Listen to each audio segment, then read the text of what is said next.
we just give a huge round of applause for this woman who does what she says she is going to do?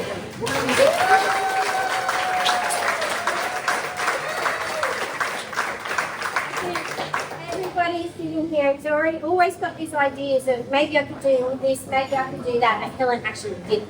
And women who get shit done are the women who keep the world turning. So amazing at that. Second thing is for you for turning up and supporting this amazing woman. So give yourselves a big round of applause. She actually came to me after we had a Zoom call with this idea that she wanted to write her second book. And I was like, yeah, sure, but you know how to do it. I don't know why you're asking me. You already know how to write a book. You've already done it once. But this book was very difficult. And it wasn't until we had our first session together that I actually understood just how deeply personal this was. And I think you'll get a bit of an idea about that as we have our Q&A today. And has anyone read the book yet? Okay, so you'll have a bit of an idea as well about what today is going to be all about. And for those of you who haven't read the book, then I'm hoping that this will actually inspire you to read it as well. So I do have some questions. Okay.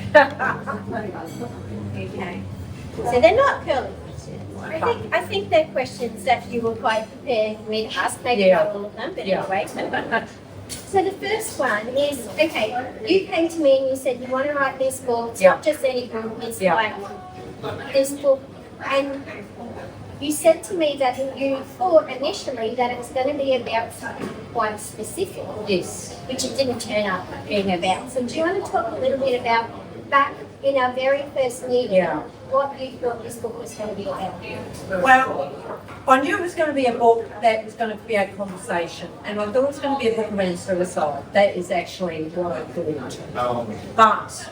But as I began to really drop into what it really was, it ended up being quite different. And I think the biggest thing was to trust the actual process. Like it was a calling. I actually had to say that. It was like, we were moving house, my lovely partner Russ, and we couldn't find anywhere to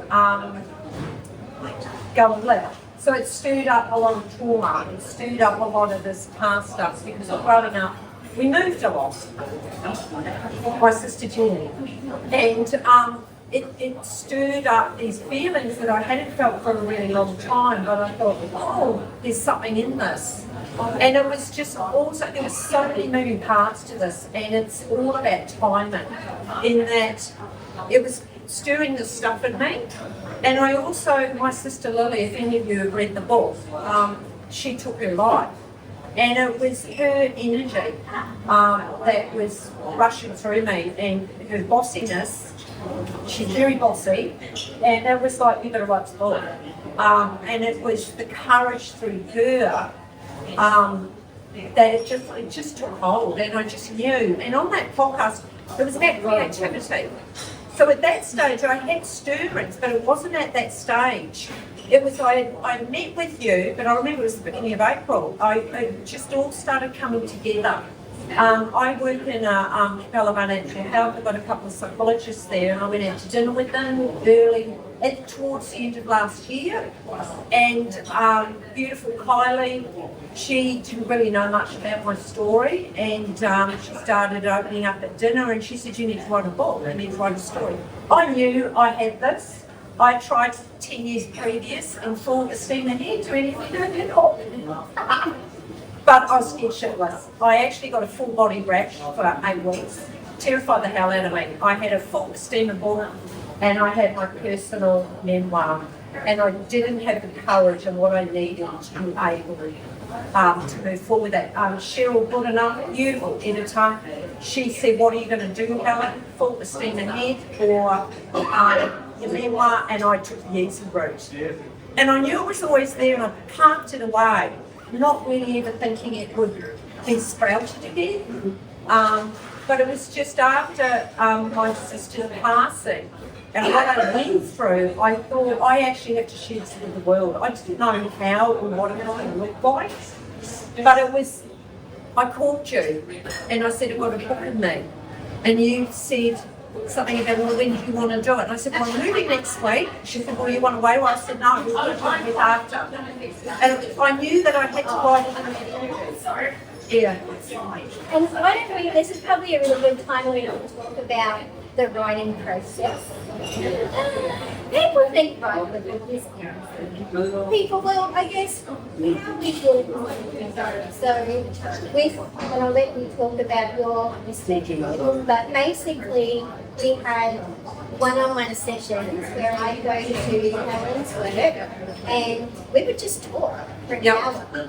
And we had an outline of what we wanted to talk about. And then you kind of, it was almost like you were channeling. Yeah, it was. The whole book was channeled. Yes. I actually didn't get a say in it. I sat in that chair for an hour and it's like I went to another place and it just, I actually didn't get a say. And then when you started sending me the edits, I'm going, oh my God, really? Yeah.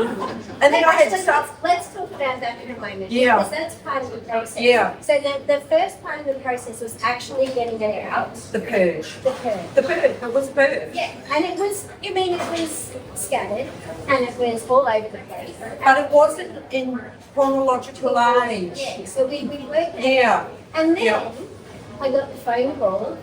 I don't know how I'm going to do this a little bit. So can we talk about that? Well, the fear. Yeah. So, and I think that's when we talk about writing process, that it's all part of the process. So, what was the hardest part of this process for you? The hardest part was every week or every fortnight I get a new chapter. So initially you would send it along to me and I was just constantly in trigger. Because it was so overwhelming, and that was the fear, and I thought, I can't do this, and it's too much. So everything that you read in that book, I've had to go there and feel it and work through it and process it. So extremely confronting to go back to that pain and feel it, because I couldn't do it any other way. But what you said, you said we're going to do it chapter by chapter, and that was superb. And in it, I think the biggest thing was to trust the process. I didn't know what the final thing was, didn't even know the title, but I just trusted the process. I trusted you, and I trusted the process, and I trusted the birth of it. So it was breaking it down and just doing chapter by chapter, not getting caught up in it all, because we did many times through it. Yeah. Because I think the initial sessions that we had together, that was 8 weeks in a row, 9 weeks in a row. Yeah. And then the editing part took us a good 6 months. That was the hardest part, was the editing, because it made it very real.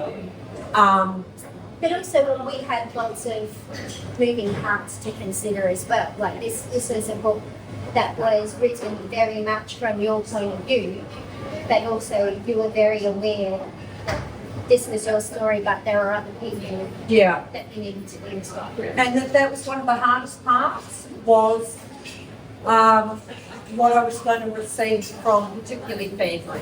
That part hasn't been easy at all. There's a couple of family members who just have not been able to go there at all, which is understandable. But I actually didn't have a choice. I had to do this.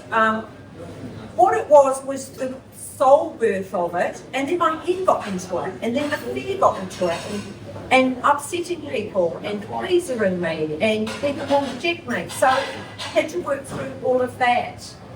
Yeah. You had to work through what you're talking about in the book. Yeah.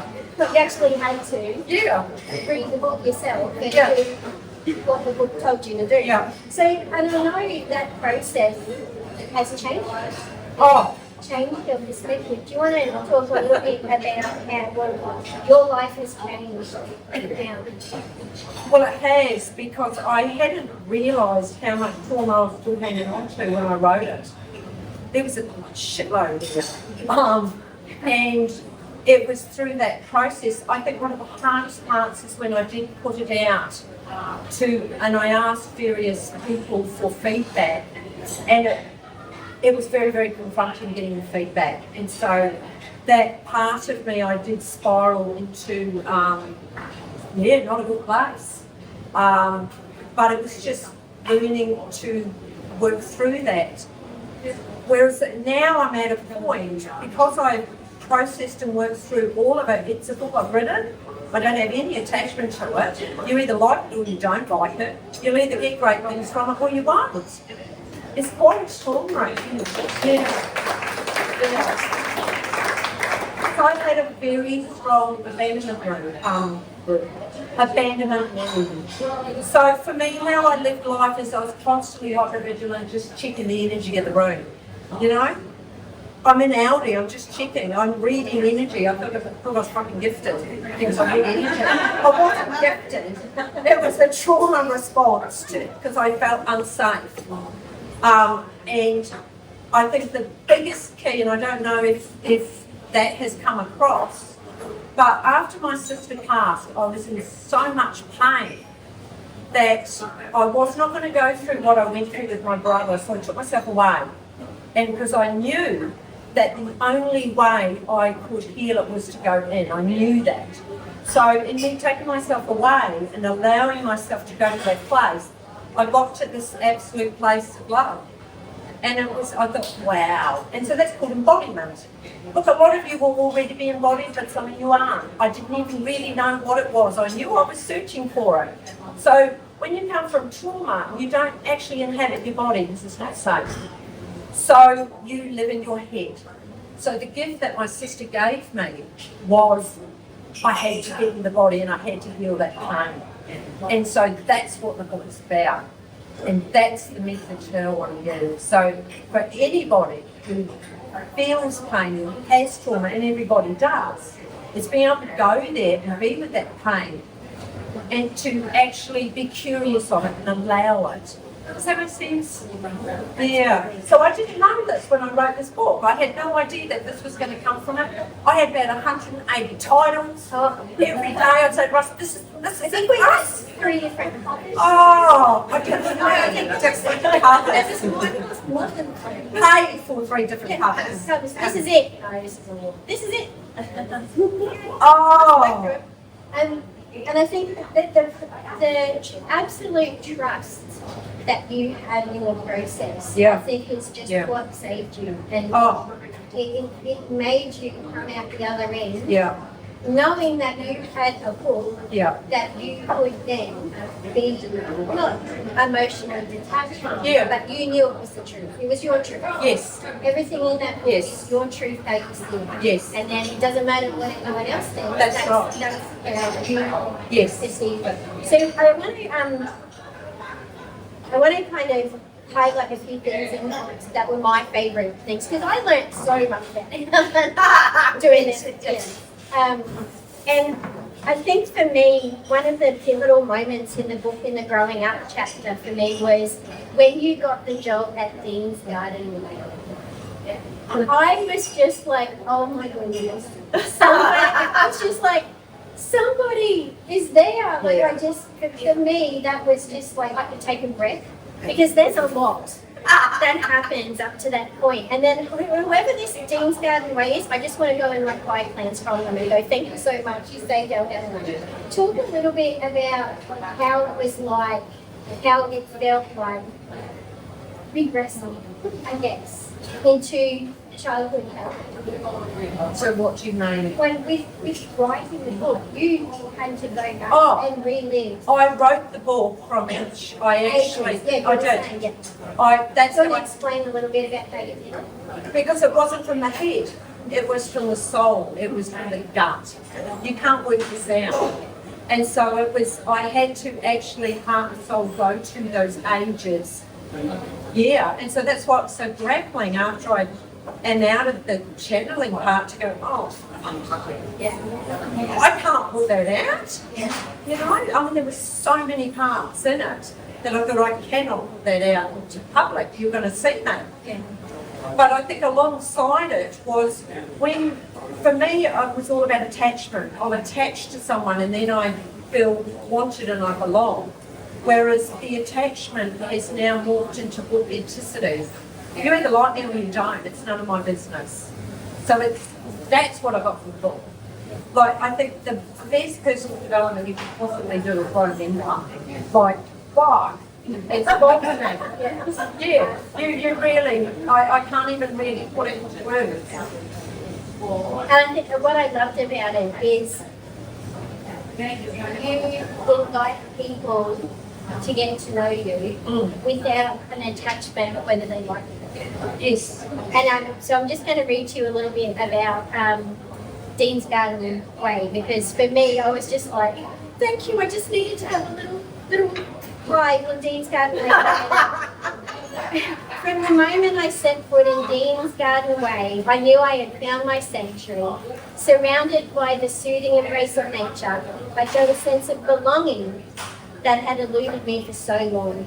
Weekends and school holidays became synonymous with the rhythmic hum of life within the garden. I tended to the plants with a care and a devotion that bordered on reverence, finding purpose and peace in the quiet companionship. Each morning I arrived early, breathing in the crisp, dewy air and greeting the flowers as if they were old friends. The garden centre became my sanctuary, a place where I could lose myself in the simple, soothing rhythms of nature.